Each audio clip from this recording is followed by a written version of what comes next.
I walked alone along an almost overgrown path, a short distance west of Ghent, in the shadow of Besseggen.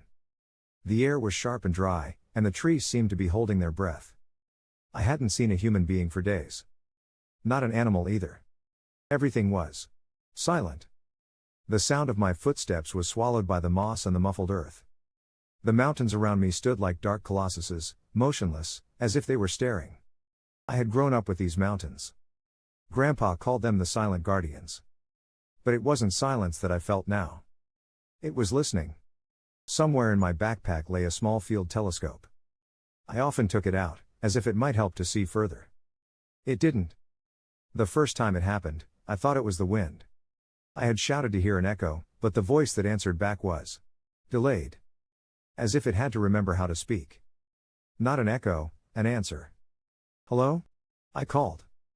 Far behind the trees, "Hello." Same tone, but thicker. More rusty. Like a voice not used to being used. I stood there staring into the forest. "Is anyone there?" I tried again. Silence.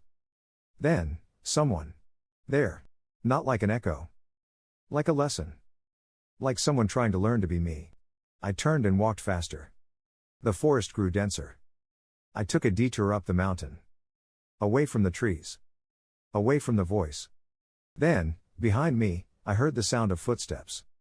Not heavy, but determined. I stopped. The footsteps stopped.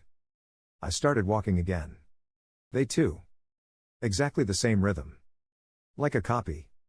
After several hours, as dusk fell, I found a ledge overlooking the valley. I exhaled.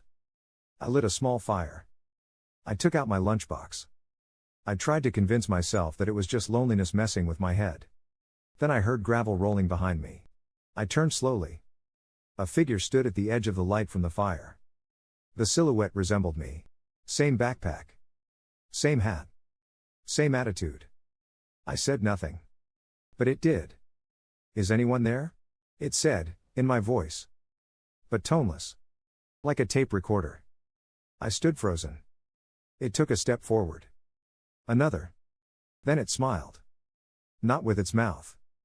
With its eyes. I ran. Abandoned the fire, the pack, everything. Now, 3 days later, I am writing this in a hunter's hut I found. I have barricaded the door. But I hear footsteps on the roof. And tonight it started whispering again. From inside the wall.